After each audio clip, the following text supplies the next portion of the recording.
وَيَكُونُ اسْمُهُ محمد ابن ادریس. استغفر اللہ.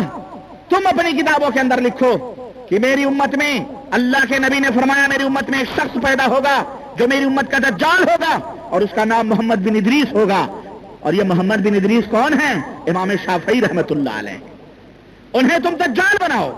اپنی ہدایت جو کل قرآن ہے حنفی مذہب کی، اور کسی بھی حنفی مولوی سے بڑے حوالے دیتے ہیں، قرآن و حدیث انہیں نہیں سوچتا. کوئی بندہ اگر اللہ رسول کی بات پوچھ لے تو اپنے امام کا قول پچن لگانے کے لیے ضروری ہوتا ہے ہمارے اس دور کے سڑک چھاپ مفتیوں کے لیے. ہاں، وہ اپنے امام کا پچر ضرور لگاتے ہیں. بندہ پوچھتا ہے اللہ رسول کی بات بتلاؤ، تجھے کیا ضرورت ہے اللہ اور اس کے رسول کے قول کے بتلا دینے کے بعد کہ کسی امتی کے قول کو تو بیان کرے. حضرت عبداللہ ابن مسعود رضی اللہ تعالیٰ عنہ نے اپنی مجلس میں یہ فرمایا کہ اللہ کے نبی صلی اللہ علیہ وسلم نے اس چیز کے بارے میں اس کی یہ خاصیت بیان فرمائی، اس دوا کے بارے میں یہ خاصیت بیان فرمائی ہے. ایک تابعی بیٹھے ہوئے تھے، انہوں نے کہا ہم نے یونان کے ڈاکٹروں سے بھی یہ سنا ہے. حضرت عبداللہ ابن مسعود نے کہا ظالم، میں تجھ سے اللہ کے رسول صلی اللہ علیہ وسلم کی بات پیش کر رہا ہوں اور تو نبی کے بات کے لیے یونان کے ڈاکٹروں اور امت کی بات پیش کر رہا ہے.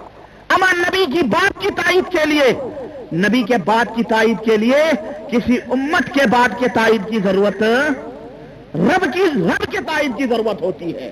اس کے اوپر کی بات کرو، نبی کے نیچے کی بات ان کے قول کی تائید کے لیے نہ کرو. ہم تو یہ کہتے ہیں تو ہم گستاخ. اور یہ اپنی کتابوں کے اندر لکھیں کہ فلعنت ربنا اعداد رمل علی من رد قول ابی حنیفہ، علی من رد قول ابی حنیفہ.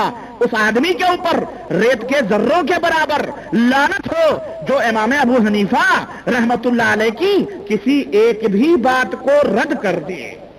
استغفر اللہ. میں نے کہا منہ لگتی کہو، یہ گند تو تمہارے اوپر پہلے پڑتی ہے، کیونکہ امام ابو حنیفہ رحمت اللہ علیہ کے دو شاگرد امام ابو یوسف اور امام محمد شیبانی رحمت اللہ علیہ، یہ دونوں ایسے تھے جو 1/3 مسئلے کو امام ابو حنیفہ کے رد کر دیا اور کہا امام صاحب رحمت اللہ علیہ کا اس کے اندر کچھ اور مسئلہ ہے. مثال کے طور پر میں ایک مثال آپ کو دیتا ہوں، ایک مثال دے کر کے میں اپنی بات آگے بڑھاتا ہوں. میرا مقصد اور حوالہ جا کر کے اپنے مفتیوں سے پوچھ لو کہ مفتی صاحب یہ کتاب کے اندر موجود ہے، یہ واقعہ کہ نہیں موجود ہے. امام ابو حنیفہ، میں یہ نہیں کہتا کہ امام صاحب کی بات ہے، جو فقہ کے اندر بات لکھی ہے میں وہی بات کرتا ہوں. ورنہ میرا عقیدہ یہ ہے کہ امام ابو حنیفہ رحمت اللہ علیہ، امام ابو حنیفہ آج کل کے جتنے احناف ہیں یہ ایک ترازو میں ہو جائیں اور تنہا امام ابو حنیفہ رحمت اللہ علیہ ایک ترازو میں بیٹھ جائیں، وہ اپنی جوتی رکھتے ہیں تو ان کی جوتیوں کے برابر بھی یہ سارے سڑک چھاپ مفتی نہیں ہو سکتے ہیں. وہ امام ابو حنیفہ رحمت اللہ علیہ رات کی تاریکیوں میں جو اپنی داڑھی پکڑ کر کے اللہ سے روتا تھا اور کہتا تھا ابو حنیفہ تیرا مجرم ہے، اے پاک پروردگار اسے تو معاف کر دے.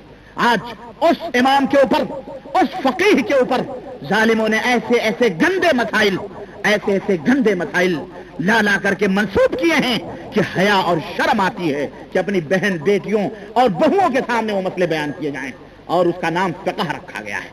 نعوذ باللہ. سنو، امام مثال میں دے رہا ہوں کہ شاگردوں نے کس طرح سے اپنے استاد کی مخالفت کی.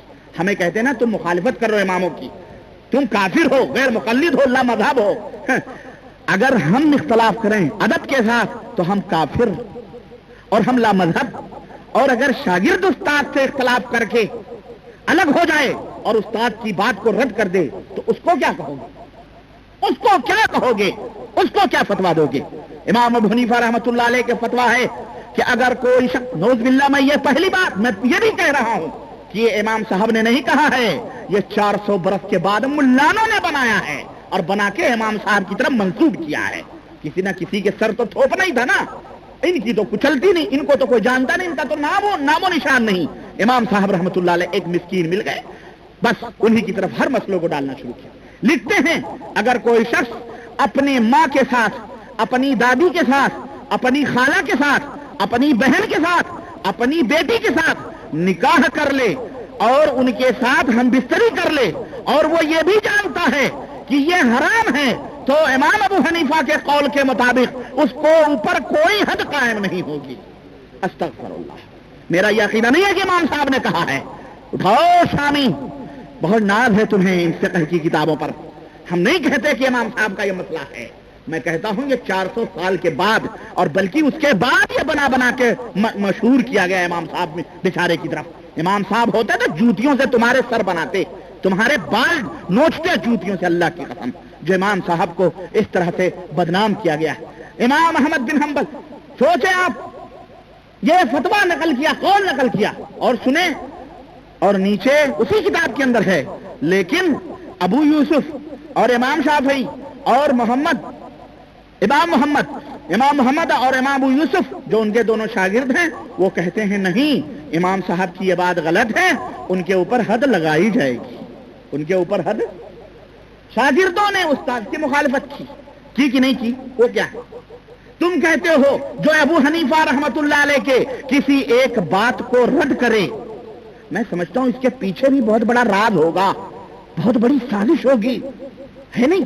ایک طرف تو اتنی بڑی وعید کہ لعنت ہو ریت کے ذروں کے برابر، اور ایک طرف اتنا گھٹیا مسئلہ. میں سمجھتا ہوں ضرور کوئی راز کی بات ہے. بہرحال دونوں شاگردوں نے کہا ان کے اوپر حد ہوگی، امام صاحب نے فرمایا حد نہیں ہوگی. تو لعنتی کون ہوا؟ پہلے تو لعنتی یہی دونوں ہوئے نا بیچارے، پھر امام شافعی بھی ہوئے، اور پھر ائمہ بھی ہوئے، اور آج تک محدثین جتنے بھی ہیں سب ہوئے. کیونکہ کسی کے ہاں یہ نہیں ہے کہ اگر کوئی اور کون اپنی ماں بہن بیٹی کے ساتھ مکالا کرے گا؟ بدنصیب کون ہے دنیا کے اندر؟ لیکن یہ مسئلے گڑھ گڑھ کر کے امام صاحب کی طرف منسوب کیے گئے.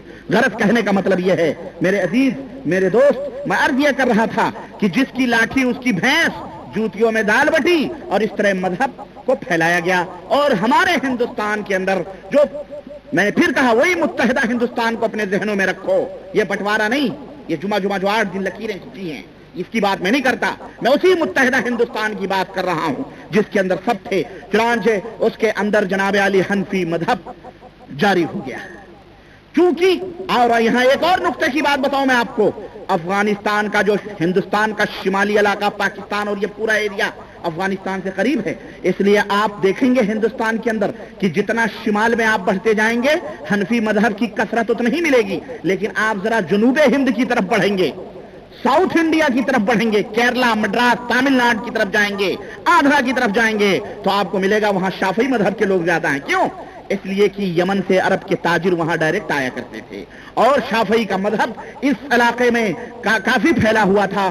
اس لیے وہاں کے لوگ جو ہے، اور یہ مغرب، تیونس، جزائر، یہ جو مسلمان تھے تجارتی قافلے وہاں اترا کرتے تھے، اس لیے وہاں کے لوگوں نے شافعی مذہب کو قبول کیا. لیکن شمالی ہند میں آپ جائیں گے، نیپال اور اوپر جتنا بھی افغانستان اور ترکستان اور یہ پورا علاقہ حنفی مذہب کا ہوگا. سمجھ میں آ رہی ہے بات کی نہیں؟ یہ جائزہ ہے، تجزیہ ہے، آپ اپنے ذہنوں میں رکھیں. چنانچہ اس طرح سے میرے عزیز حنفی مذہب میں بھی، حنفی مذہب چالو ہوا، چلتا رہا، اس کا بھی کوئی نام و نشان نہیں تھا. انہی میں صوفیت بھی پنپتی رہی. شیطان نے حنفی مذہب میں بھی دراڑیں ڈالنا شروع کی. حنفی مذہب میں بھی نئے نئے فرقے نکالنا شروع کیے، نئی جماعتیں نکالنا شروع کی. کہیں دین الہی کا ڈنکا بجنے لگا، اکبری دین بادشاہ نے جاری کیا، پورے اسلام کو خلط ملط کر دیا. یہ سب حنفی مذہب کے لوگ تھے. کہیں دین الہی کے نام پر ڈنکا بجنے لگا، اور کہیں انکار حدیث کے فتنے شروع ہوئے. کہیں کوئی بریلویت کے نام پر اپنی جماعت کو لے کر کے کھڑا ہوا، تو کہیں کوئی دیوبندیت کے نام پر اپنی جماعت کو لے کر کھڑا ہوا، کہیں قادمی. انہی حنفی مذہب میں سے میں یہ بتا رہا ہوں، ہندوستان کے اندر حنفیت کی یہ تقسیم ہوئی ہے. حنفی مذہب کے اندر شیطان نے مختلف راستے پیدا کرنا شروع کیے، اور یہ حنفی قوت جو ایک تھی اس کے اندر دڑانے ڈالنا شروع کی. کہیں بریلویت، یہ بھی حنفی ہیں، کہیں دیوبندیت، یہ بھی حنفیت کی پیداوار ہے، اور کہیں مرزائیت اور قادیانیت، یہ بھی مرزا غلام احمد قادیانی اور نور الدین بھیروی، یہ سارے کے سارے حنفی تھے، یہ سب مقلد تھے. حنفیت نے اور حنفیت کے اندر مرزائیت اور قادیانیت نے اپنی شکل و صورت ظاہر کرنا شروع کی، تو کہیں بہائیت اور چکرالیویت نے اپنے پنجے گاڑنا شروع کیے، اور پھر چلتے چلتے تبلیغیت نے بھی اپنے پنجے گاڑے، مودودیت نے بھی اپنے سر ابھارے، اور اس طرح سے دھیرے دھیرے یہ حنفی مذہب مختلف ٹکڑیوں کے اندر تقسیم ہوتا گیا. سمجھ آ رہی ہے کہ نہیں آ رہی ہے؟ اس کی تشریحات میں انشاءاللہ تعالی دلائل کے ساتھ، یہ کوئی دعوے نہیں ہیں، یہ دعوے دلائل کے ساتھ مزین اور آستہ ہیں. میرے عزیز، میرے دوست، اس طرح سے یہ فتنے، ان میں کچھ فتنے تو کھل کر کے سامنے آ گئے، ان میں کچھ فتنے کھل کر کے سامنے آ گئے اور ان کے چہرے حق پسندوں نے دیکھے اور ان پر کفر کے فتوے بھی لگا دیے۔ مثلا بہائیت کھل کر کے سامنے آ گئی، یہ جماعت، اور اس کے اوپر کفر کے فتوے لگا دیے گئے۔ قادیانیت اور مرزائیت کھل کر کے سامنے آ گئی، اس کے اوپر کفر کے فتوے لگا دیے گئے۔ لیکن کچھ فرقے نہایت ہی خاموش اور چپ چاپ رہے، ان کی زبانوں پہ کچھ ہوتا تھا لیکن ان کی تحریروں اور ان کی کتابوں میں کچھ ہوتا تھا۔ تھے سب حنفی، بریلویت بھی حنفی تھے، قادیانیت بھی حنفی، مرزائیت بھی حنفی، بہائیت بھی حنفی، سب حنفی تھے، لیکن کچھ نے کھل کر کے اظہار کیا تو کچھ خاموش رہے، ان کی زبانوں پر کچھ اور ہوتا تھا لیکن تحریروں اور کتابوں میں ان کی کچھ اور بات ہوتی تھی۔ اور اس دائرے میں موجودہ کئی جماعتیں موجود ہیں جو آپس میں لڑ بھیڑ رہی ہیں، جو خاموش تھیں آپس میں اب وہ لڑ بھیڑ رہی ہیں، ایک دوسرے کے اوپر کفر کے فتوے، الزامات، تہمتیں آج تک ایک دوسرے کے اوپر لگا رہی ہیں اور تقریباً 50 برس ہو گئے ایک دوسرے سے مناظرے کرتے پھر رہی ہیں۔ ہندوستان صوبہ اتر پردیش، یو پی کے مشہور شہر بریلی سے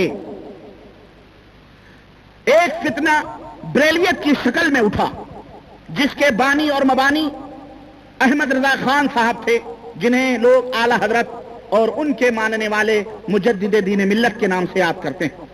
اور یہ حنفیوں کے مشہور علماء نقی علی، اور نقی علی جو ان کے باپ تھے، اور رضا علی دادا ان کے جو تھے اور یہ ان کے پوتے تھے، یہ خاندان حنفیت کے مشہور علماء تھے اور ان کا مشہور خاندان ہے۔ سن 1856 عیسوی یعنی سن 1272 ہجری کے اندر اس خاندان میں یہ خان صاحب پیدا ہو رہے ہیں۔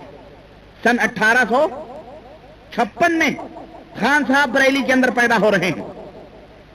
یہی وہ خان صاحب ہیں، احمد رضا خان صاحب، جنہوں نے ہندوستان کے حنفی مذہبوں میں چلتی پھرتی صوفیائیت کو، جو گونگی تھی، جو بہری تھی، بے دلیل تھی، آواز نہیں تھی، احمد رضا خان صاحب نے اس گونگی بہری کو آواز دی، یونانی فلسفے منطق کے دلائل سے اس کو کھڑا کیا اور امت کے اندر اس کے لیے قرآن و سنت کی تحریفات کر کر کے اس کو دلائل دیے۔ اور یہ صوفیائیت جو ہمارے ملکوں میں ولایت کے نام سے یاد کی جاتی ہے، ولی ولی ولی جو ہمارے ہاں رٹے جاتے ہیں، اس کو زبان دی، اور جتنے شرک اور بدعات تھے ان کے لیے قرآن و سنت سے اس شخص نے دلائل مہیا کیے۔ اور ظاہر ہے قرآن کے اندر تو اللہ وحدہ لا شریک نے فرمایا ہے کہ یہ قرآن ہے جس سے کچھ لوگوں کو اللہ ہدایت دیتا ہے اور کچھ لوگوں کو اسی سے گمراہ بھی کرتا ہے۔ تو اس قرآن سے انہوں نے اس کی الٹ پھیر کر کے غلط تعویلات کر کر کے امت کے سامنے اس صوفیائیت کو لا کے کھڑا کیا اور اس کو زبان دی۔ اب یہ صوفیائیت پنپ رہی ہے اور چل رہی ہے۔ اور اسی سن 1800 صدی کے اندر، سن 1856 کے اندر خان صاحب پیدا ہوتے ہیں اور سن 1867 کے اندر تقریباً 67 اور 56 میرا خیال ہے 11-12 سال کا فرق ہے نا، یعنی سن 1283 ہجری مطابق 1867 محرم کی 15 تاریخ کو احناف یعنی حنفی لوگوں نے ہندوستان کے صوبے اتر پردیش، حنفی لوگوں میں مطلب یعنی یہ بھی حنفی تھے لیکن دوسری ٹیم نے، یو پی کے اندر جو ایک شہر دیوبند ہے اور وہاں ایک بہت بڑا مندر ہے جس کو دیوا کہا جاتا ہے، اس مندر کے نام سے اس شہر کا نام پڑا دیوبند، جہاں دیوبند ہے، دیوبند جہاں دیوبند ہے، یعنی وہ ایک بڑا مندر ہے، اسی مندر کے نام پر اس شہر کو بسایا گیا اور اس کا نام دیوبند رکھا گیا۔ اسی دیوبند کے اندر حضرت مولانا محمد قاسم نانوتوی جو علماء دیوبند کے اس مدرسے کے جو انہوں نے اپنے ہاتھوں سے دیوبند شہر کے اندر رکھا، اس کی بنیاد رکھی اور ان کے ہمراہی ان کے دوست رشید احمد گنگوہی بھی تھے۔ اس طرح ان دونوں بزرگوں کے ہاتھوں سے مدرسے دیوبند کی بنیاد رکھی گئی جس کا نام دارالعلوم رکھا گیا۔ جس کا نام کیا رکھا گیا؟ یہ میں تاریخ بتا رہا ہوں دیوبند کی اور اس کی حقیقت اتنا سمجھ لینے کے بعد میں آئیے میں بہت قریب آپ کو لے کے چل رہا ہوں. دیوبند کی بنیاد رکھی گئی اور رکھنے والے مولانا محمد قاسم نانوتوی اور مولانا شیر احمد گنگوہی تھے، اور جس کی طرف منسوب کر کے آج لوگ اپنے آپ کو دیوبندی کہتے ہیں.